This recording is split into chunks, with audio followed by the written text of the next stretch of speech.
नमस्कार दोस्तों, stock market studies में फिर से एक बार आपको बहुत-बहुत स्वागत है। तो आज यहाँ पे मैं डिस्कशन करने वाला हूँ एक ऐसे कंपनीज़ के बारे में, जो देखा जाए तो एक फ़ास्ट फ़ूड बनाने वाला कंपनीज़ है, खुद मैन्युफैक्चरिंग भी करते हैं, कुछ सेलिंग्स भी करते हैं और प्रोडक्शन भी करते हैं। तो सब कुछ इस एक ही कंपनी करते हैं और कंपनी छोटा है, फिर भी इस कंपनी में एक पोटेंशियल है। क्या पोटेंशियल है मैं वो आपको बताऊँगा, तो वीडियो को पूरा लास्ट तक देखिएगा क्योंकि बहुत सारे दोस्तों ने कमेंट किया सर इस कंपनी के बारे में एक वीडियो बना के दीजिएगा क्योंकि इस कंपनी के ऊपर मैं पहले बहुत टाइम पहले एक वीडियो बना के दिया था जब मैं फर्स्ट चैनल स्टार्ट किया था तब भी इसके ऊपर वीडियो बना के दिया था और उसके बाद कभी भी वीडियो नहीं बनाया क्योंकि मैं हमेशा किसी का मतलब कोई भी दोस्तों का रिक्वायरमेंट होते हैं कोई भी स्टॉक के बारे में जानकारी होते हैं कमेंट आते हैं तभी मैं उसके ऊपर वीडियो बनाता हूँ अगर कमेंट नहीं आया तो मैं खुद किसी कंपनी के बारे में वीडियो बना के देता हूँ तो आपका भी कुछ मतलब क्वेश्चन है कोई भी कंपनी के बारे में जानकारी जानना है तो मुझे कमेंट जरूर करिएगा और इस चैनल को सब्सक्राइब नहीं किया तो जरूर कर लीजिएगा क्योंकि कुछ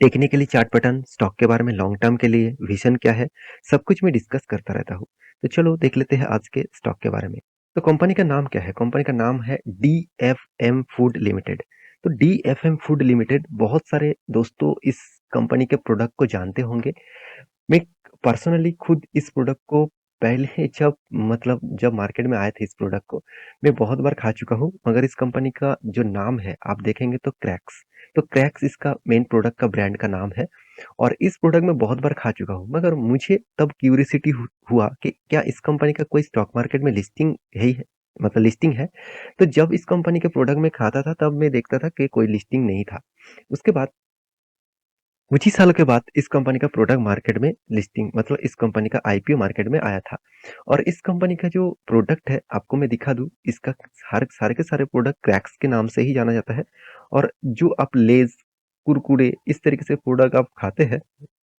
उसी तरीके से सेम टू सेम प्रोडक्ट यही कंपनी बनाते हैं अब ध्यान से देखना इस तरीके से क्रैक्स के अलग अलग फ्लेवर अलग अलग मतलब शेप्स के हिसाब से कंपनी प्रोडक्ट बनाते हैं जो बच्चे बहुत पसंद करते हैं इसका प्रोडक्ट मैं खुद खा के देखा हूँ मतलब बहुत मतलब एक स्नैक्स जैसा है बहुत अच्छी तरीके से प्रोडक्ट बना है तो इस प्रोडक्ट के हिसाब से कंपनी लिस्टिंग है तो बहुत सारे लोगों को कमेंट होंगे सर ये जो प्रोडक्ट है क्या इस प्रोडक्ट के बेसिस में कंपनी आगे चल पाएंगे देखिए आपको प्रोडक्ट जो है, उस प्रोडक्ट का कितना डिमांड है मार्केट में और उस प्रोडक्ट में कितना पॉसिबिलिटी है फ्यूचर में आगे ग्रोथ करने में, वो आपको देखना है।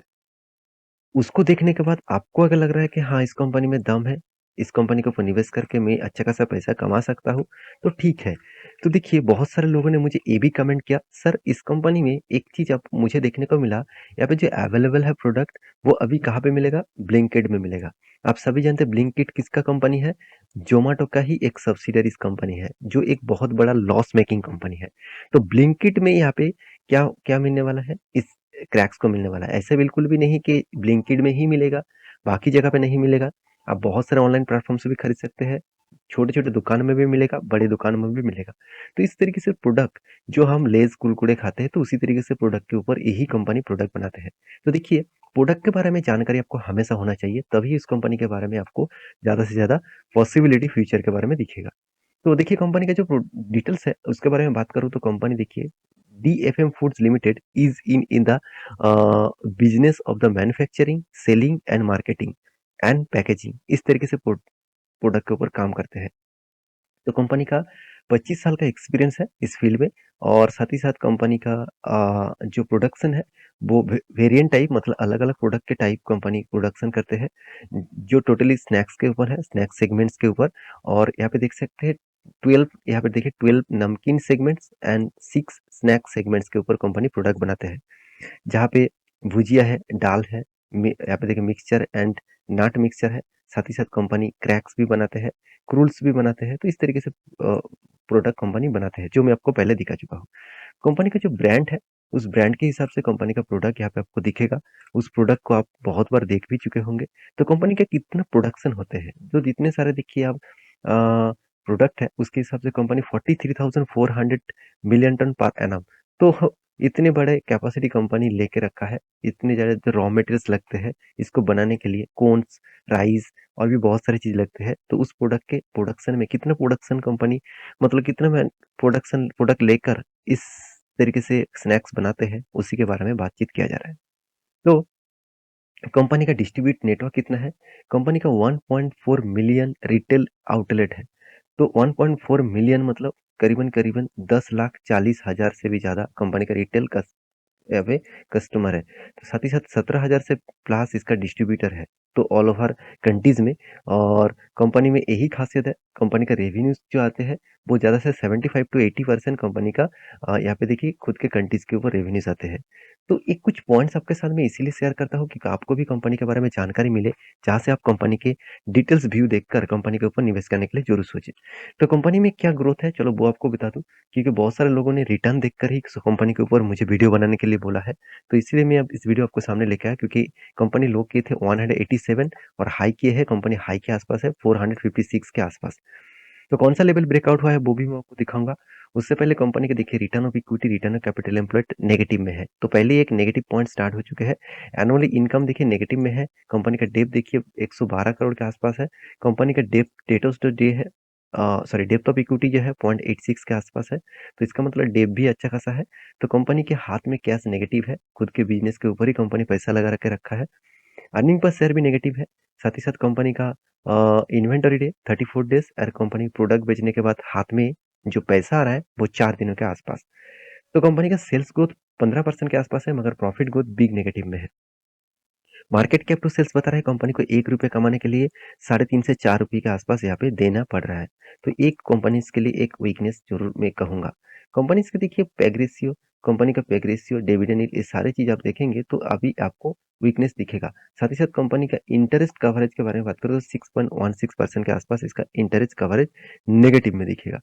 तो कंपनी में ज़्यादा से ज़्यादा पॉइंट्स मुझे नेगेटिव में देखने को मिला। अभी कंपनी का प्रॉफिट एंड लॉस के बारे में बात करूँ तो कंपनी कंटिन्यूअसली प्रॉफिट को तो मेंटेन तो किया, मगर करंट सिनेरियो में लास्ट ईयर में कंपनी का प्रॉफिट नहीं लॉसेस हुआ। तो कंपनी देखिए आपको रिटर्न धमाका जैसे दिया। इसी चीज देखकर बहुत सारे दोस्तों ने कमेंट किया, सर क्या इस कंपनी के ऊपर निवेश करना चाहिए कि नहीं चाहिए। देखिए आपको सारे पॉइंट्स में इसीलिए दिखाता रहता हूँ क्योंकि आपको भी कंपनी के बारे में स्ट्रेंथ पता चले, उसके बाद आप कुछ भी डिसीजन ले सकते हैं। देखिए स्टॉक में खरीदारी करना 1 मिनट का काम है। जाकर आप टर्मिनल ओपन करेंगे और आपका पैसा डालेंगे, उसके बाद आप कोई भी स्टॉक खरीदारी कर सकते हैं। मगर स्टॉक खरीदारी करने से पहले आपको रिसर्च जोर से करना होगा, मतलब तेजी से करना होगा। और रिसर्च आपको हमेशा अपडेट होना चाहिए उस कंपनी के बारे में। अगर सही रिसर्च आपने कर लिया तो आपको कोई नहीं रोक पाएंगे उस कंपनी से रिटर्न पाने के लिए। तो इन्वेस्टर के बारे में बात करूँ, देखिए आप खुद देख सकते हैं, जहाँ पे प्रोमोटर के पास पहले देखिए होल्डिंग बहुत कम था, अभी प्रोमोटर खुद इस कंपनी के ऊपर होल्डिंग बढ़ा चुके हैं। पब्लिक के पास सबसे ज्यादा होल्डिंग था, पब्लिक उस शेयर को बेच चुके हैं। और देखिए डीएस के पास, एफआईएस के पास भी होल्डिंग था, वो देखिए धीरे धीरे करके खुद का स्टेक कम कर चुके हैं। तो कुछ पॉइंट्स आपके साथ में यहाँ पे शेयर किया हूँ जहाँ पे कंपनी का नेगेटिविटी देखने को मिला। अभी चार्ट पैटर्न के बारे में बात करूँ, आप देख सकते हैं। तो यहाँ पे आप देख सकते हैं किस तरीके से यहाँ पे ग्रोथ हुआ। पहले जो कंपनी स्टार्ट हुआ था 2003 में, इसका प्राइस रेंज कितना था? इसका प्राइस रेंज करीबन करीबन यहाँ पे 1-2 रुपीज के आसपास था। उसी रेंज से कंपनी देखिए धीरे धीरे करके ग्रोथ हुआ, और आज कंपनी ने हाई किए थे करीबन 450, 480 के ऊपर। तो उसी रेंज को फिर से रिटेस्ट करने के लिए जा रहा है। मैं बहुत बार बोल चुका हूँ, जब कोई हाई लेवल रहता है उसको कभी ना कभी वो ब्रेक करने के लिए कोशिश करेगा। तो ब्रेक करने के लिए यहाँ पे फिर से यहाँ पे वही लेवल तक जा रहा है। अगर इस लेवल को ब्रेकआउट करे तो प्लीज एंटर मत होना, प्लीज एंटर मत होना। एज ए स्विंग ट्रेडर्स के लिए मैं बता रहा हूँ। तो एज ए लॉन्ग टर्म के हिसाब से आप डिसीजन खुद ही लेना, क्योंकि कंपनी में मुझे उतना खास नहीं लगता है एज ए इन्वेस्टमेंट के लिए, क्योंकि मुझे बहुत सारे नेगेटिव पॉइंट्स इस कंपनी में देखने को मिला। तो यहाँ पे short term and swing trading traders के लिए एक अच्छा खासा मौका बनेगा। अगर इस लेवल को ब्रेकआउट करते हैं तो एंटर मत लेना, इसको रिट्रेसमेंट करने दीजिए, मतलब रिवर्सल करके फिर से अगर ब्रेकआउट करे तो एक बहुत बड़ा रैली आपको देखने को मिल सकता है। देखिए यहाँ पे 100% कोई गारंटी नहीं होता, तो हायर चांसेस मैं बहुत बार देख चुका हूँ, 70 to 80% पॉसिबिलिटी होते हैं आपको एक अच्छा खासा रिटर्न इस लेवल से जरूर देने वाले हैं। तो मेरे हिसाब से ये जो रेंज है बहुत शानदार देखने को मिला। तो मेरे इस वीडियो आपको कैसे लगा जरूर कमेंट करना। और एज ए इन्वेस्टर के लिए जरूर कहूंगा, अगर आप सेफेस्ट जोन में काम करना चाहते हैं तो इस कंपनी से दूर रहिए। और भी बहुत सारे कंपनीज मिल जाएगा जहां पे आपको अच्छा खासा रिटर्न मिल सकता है। मिलते हैं नेक्स्ट वीडियो में, तब तक के लिए अच्छे से रहिए, अपने ख्याल रखिए।